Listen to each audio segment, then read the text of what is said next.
Olá, alunos e alunas. Vamos dar sequência aqui às videoaulas. A gente vai dar seguimento, né, segundo o que eu estou enviando de atividades para a Escola Estadual Reparata.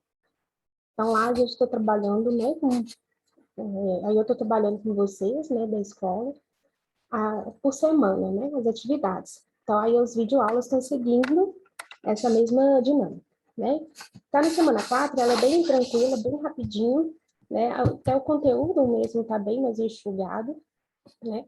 Aí, dando sequência a todas as discussões que a gente faz dentro da chamada ciência política, né, que fala, tem como objetos de estudo, né, política, poder, Estado, né, e isso tem a ver também, engloba as relações, né, que o Estado promove com a sociedade civil e a sociedade civil com o Estado, com o poder e com a política, né, e todos estão relacionados a esses objetos. Então, isso tudo, né, também perpassa a forma como esses sujeitos, né, são vistos perante o Estado, né, e como eles se veem, né, esses sujeitos, como pessoas da sociedade civil, né, ou seja, que vivem ali numa civilização, vamos dizer assim, numa cidade, né, numa cívicas, né, igual usa-se o termo aqui, né, que faz referência aqui à origem da palavra cidadania, né, dessa origem em latim, cívicas. Então, é exatamente a essa orientação, esse posicionamento dos sujeitos enquanto seres que vivem dentro de uma sociedade, né, em uma coletividade, uma convivência em coletividade, onde, né, eu devo estabelecer ali margens, né, de mediação entre os interesses, entre os diversos interesses, né, que existem dentro daquela convivência em coletividade, né, e a fim de que esses indivíduos, né, se percebam ali, então, portanto, como aqueles que vivem, então, portanto, nessa cidade, nessa coletividade, né? Então, por isso que o termo, né, de cidadão, né, que seria esses indivíduos que vivem nessas cidades, né, e que têm ali que se estabelecer e se reconhecer como seres que possuem tanto direitos, né, quanto deveres, né? Porque até mesmo para eu conseguir ali garantir, né, o direito de outrem, né, eu também tenho alguns deveres. Se eu apenas ali estabelecer meus direitos e me orientar somente pelos meus direitos, né, eu não vou estar ali garantindo o direito de outrem, né? Eu não vou estar ali também exercendo meu papel não só como um sujeito que está ali apenas para ter garantias à minha dignidade, mas eu também sou um responsável por garantir ali a condição de dignidade para todos aqueles que são cidadãos, aqueles que fazem parte daquela cidade, né, daquela coletividade. Então, ser cidadão é tanto garantir os meus direitos quanto de outros, é pensar nessa coletividade. Dito isso, né, a gente vai ver aqui, eles colocaram até como uma proposta, né, de reflexão, né, para se ter ali tanto um pensamento, uma reflexão dos direitos, que a gente sempre pondera e sabe muito bem, né, reivindicar aquilo que nós são de direito, mas uma coisa interessante é a gente também preencher esse quadro para a gente refletir quais são esses nossos deveres, né, para nós nos situarmos também como um ser coletivo, né, que eu não tenho apenas só aquilo que a cidade ali só para me prover, eu também tenho que fazer algo, né, para garantir que as outras pessoas também tenham seus direitos garantidos, né, que seja, por exemplo, respeitar as leis de trânsito, né, que eu garanta também que a outra pessoa tenha a condição de ir e vir, né, de forma segura, né, então eu tenho que ser responsável na hora de dirigir, eu tenho que respeitar a faixa de pedestre, porque do mesmo jeito eu tenho que passar, a outra pessoa também tem que passar, né, e eu tenho os deveres, por exemplo, né, de respeitar os lugares preferenciais, até mesmo porque um dia eu também vou precisar desses lugares, né, então é aquela questão, é um cuidar do outro também, né, uma relação ali, sempre, direito a uma garantia coletiva, né, se a gente for pegar na Constituição, né, nacional brasileira, a gente vai ver que é bem claro isso, quando eles vão falar principalmente dos direitos fundamentais, nos primeiros artigos, né? Lá ele deixa bem claro que são direitos e deveres individuais e coletivos, né? Porque todos são responsáveis. Então, eu tenho o dever, por exemplo, de denunciar ali se eu vejo um caso de violência doméstica, se eu vejo um caso ali de negligência dos pais em relação aos seus filhos, né? Eu tenho que sim ligar para o conselho tutelar, eu tenho que sim, né, que ligar para os números que vão me direcionar ali para a delegacia da mulher, que vão me ajudar ali a denunciar um caso de violência doméstica. Então, eu tenho que me atentar a essas minhas obrigações também, né? Porque, retomando, ser cidadão é esse ser que vive nessa cidade, nessa coletividade. Quando a gente dá sequência aqui, né, a gente vai ver um dos autores mais utilizados, né, dentro da sociologia, quando a gente vai falar sobre a construção da cidadania. Né? Na verdade, são dois aqui, né? Esse autor britânico, né, esse sociólogo britânico, Thomas, né, Marshall, e o José Murilo de Carvalho, que no caso ele já é um historiador brasileiro, né? Então, os dois autores aqui utilizados são os mais importantes, assim, que são os mais utilizados realmente para ajudar a gente a fazer essa análise sobre a construção histórica da cidadania. No caso do Marshall, né, seria uma construção histórica mais centrada na realidade inglesa, né? Aí que a gente também tem que tomar cuidado, né, porque a gente pode utilizar esse autor para analisar a construção na cidadania no Brasil, igual José Murilo de Carvalho faz, mas a gente tem que ver, assim como o Carvalho nos traz, que no nosso caso, no Brasil, há diferenças, há singularidades nessa construção, né? Que eu não posso simplesmente analisar a construção da cidadania no Brasil da mesma forma como Marshall analisou a construção da cidadania na Inglaterra. Não se dá da mesma forma. Então, Marshall ele vai trazer ali uma sequência praticamente de evolução linear ali da cidadania. Então, ele vai traçar ali, né, como realmente uma sequência praticamente inevitável, né, e natural. Ele vai trazer como se fosse realmente uma sequência de eventos naturais. O fato de você ali ter adquirido ao longo do século XVIII direitos civis, então esses direitos civis são aqueles direitos individuais que cada um possui, né, independente ali de outrem. Então, ou seja, é um direito que eu não posso e não devo passar para ninguém, é uma coisa que é minha, né? E ninguém também pode tirar ela de mim. Então, é uma característica ali do direito civil. E esses direitos, eles englobam o quê? A liberdade de expressão, liberdade religiosa, liberdade de ir e vir, liberdade à propriedade privada. Então, isso tudo são direitos individuais, que eu não posso transferir, posso, né, como herança, por exemplo, a propriedade, mas é uma coisa que é do indivíduo fazer, né, para quem vai deixar, né? E assim como ninguém pode tirar dele pura e simplesmente. A não ser que ele inflija algo que já é pré-estabelecido, né? Os direitos políticos, por exemplo, do século XIX, que foram sendo adquiridos, o Marshall ele vai colocando como se fosse uma conquista natural, como se fosse, na verdade, não uma conquista, mas uma consequência da própria evolução do Estado, do governo, que vai ali, aos poucos, garantindo à população, aos seus cidadãos, esses direitos. Então, ele não faz uma análise, Marshall, da construção da cidadania como uma luta, como um processo de lutas e conquistas do povo. Não.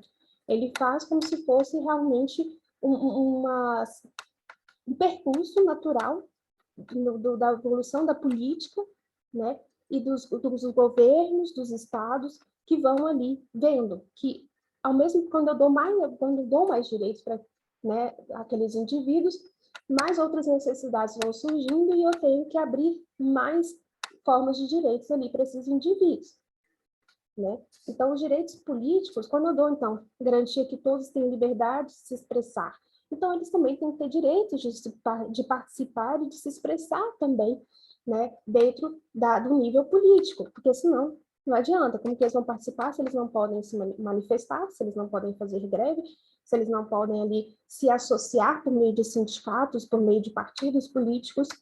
Então, é como se fosse uma coisa inevitável mesmo, né? Se eu dou liberdade de expressão, então eu tenho que garantir formas com que essa expressão se dê, né? De forma pública, né? Que seja por passeatas, né? Por distribuição de panfletos nas ruas. Então, eu tenho que garantir esses direitos, né? Desses indivíduos, publicamente ali discutir, conversar, se manifestar, né? E também, da mesma forma, se eleger, né? E eleger alguém. Os direitos sociais, né?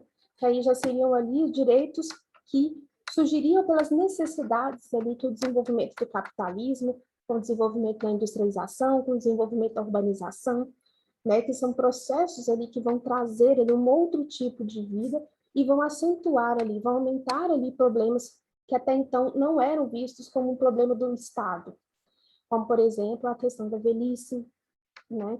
Que até então, quando você tinha vida em campo, né, a família, como trabalhava no mesmo lugar que morava, então aqueles todos, inclusive os idosos, eram de maior responsabilidade da família, né? Então não era visto como uma preocupação, né, daqueles que detinham o poder. Só que quando você passa a ter ali a convivência em locais urbanos, em que o indivíduo tem que sair do seu local de moradia para ir trabalhar em outro lugar, fora de casa, então acaba que aquele indivíduo ali fica desamparado, a pessoa idosa fica desamparada. Então passa a ser vista como um problema do Estado, do governo, né? Que aí passa a adotar políticas ali que prevêem renda para aquele indivíduo que envelheceu, né? Outras questões, né, se a gente for, né, sobre a questão da saúde mesmo dos indivíduos, né, da assistência, né, como, por exemplo, acidentes do trabalho, por exemplo, ou coisas naturais mesmo, né, a gente está vivo, a gente vai adoecer, a gente vai ter algumas, né, doenças, então tudo isso vai passar a ser visto como um problema do Estado também, deve garantir ali algum atendimento para esses indivíduos, para até mesmo para eles conseguirem cumprir os seus deveres para com a sociedade, seja por meio do trabalho, né, etc. Então, tudo isso passa a se tornar ali algo importante para a sociedade como um todo, como a saúde dos indivíduos, né, a questão da velhice, a questão da educação, né. Então, se eu quero indivíduos que saibam ali participar da política, que saibam votar, então eu tenho que dar uma base para aqueles indivíduos ali saberem interpretar, saberem pensar, né? Entender aquilo que está sendo ali, por exemplo, divulgado em lei pelo Estado. Se ele não souber ler, se ele não souber interpretar, como ele vai participar e saber o que o Estado, o governo está ali decidindo por meio de leis, né? Então, a importante é a educação, né? Como esse indivíduo vai saber como se portar no mercado de trabalho, né? Por exemplo, aí surge a questão do problema da educação, né? De ser algo que deve ser ofertado também. Então, são direitos, né, que o Marx vai apontar como consequência natural, como algo que vai levando, um vai levando ao outro. Sem você ter esse pontapé com o direito civil, você não teria o direito político e o direito social. Aí eu não vou entrar muito em questão que o José Murilo de Carvalho traz da análise do Brasil, da construção da cidadania no Brasil, para não ficar muito longo o vídeo, né?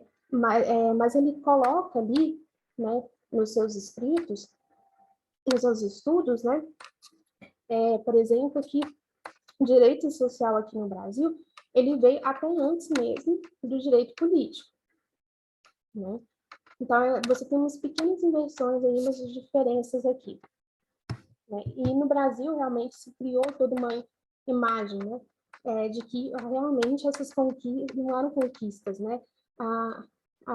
Você ter ali a abertura desses direitos foram estabelecidos como algo realmente atribuído ao Estado, né? A concessão, a boa intenção do governo e do Estado, principalmente no período de Getúlio Vargas, que se traz muito essa ideia, né, de que ele era o pai dos pobres, ele que foi ali garantindo e abrindo direitos, principalmente direitos trabalhistas, eleitorais, né? Então aí foi muito ligando aqui a história do Brasil a transformação da cidadania por meio, né, da benevolência de governantes, e não por meio ali de movimentos sociais, por meio de lutas da população. Então, a gente tem essas questões também a serem consideradas. Mas aí a gente vai falar nas questões aqui, para a gente não alongar muito o vídeo, né? Eu peguei só os pontos centrais, para vocês entenderem, né, qual a principal ali, forma de se analisar a cidadania na sociologia.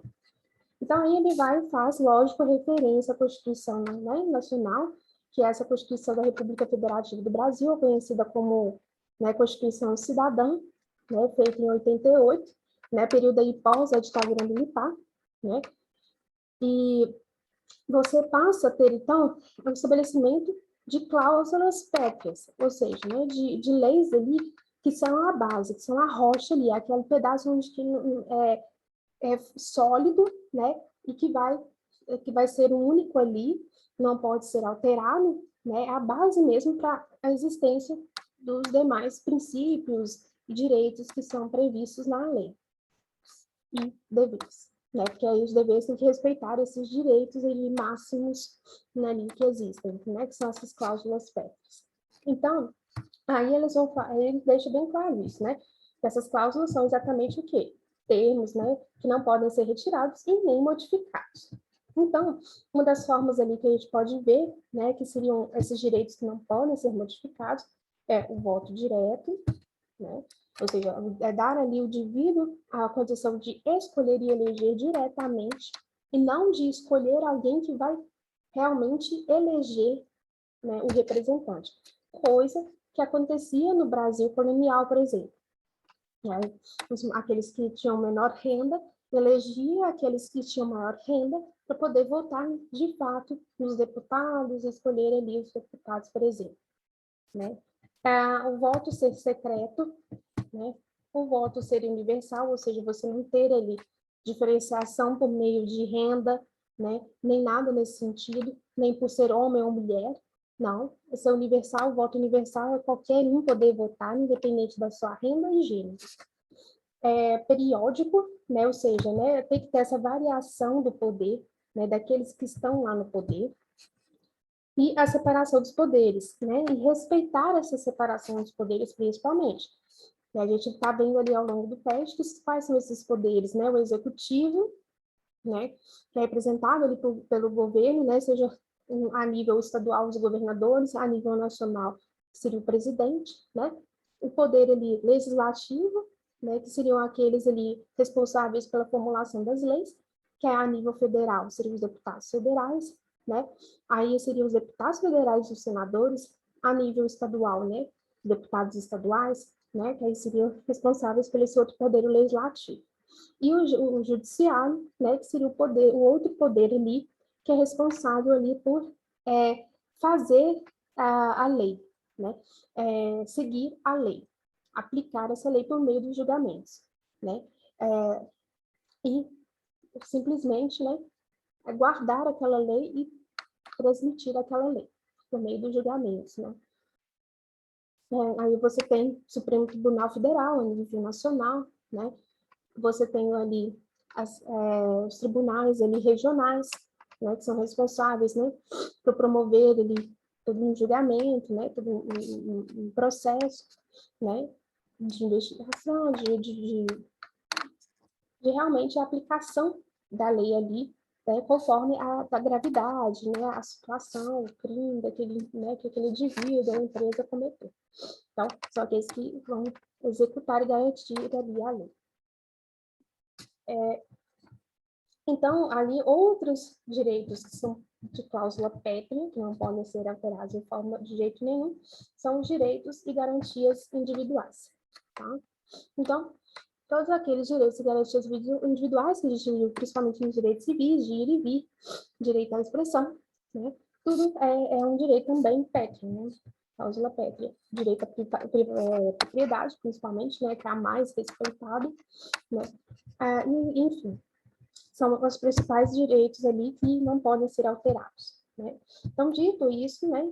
Aí ele vai e questiona aqui na questão, para a gente refletir, né? Então, diante disso, se a gente sabe quais são os direitos e que são resguardados em lei, né?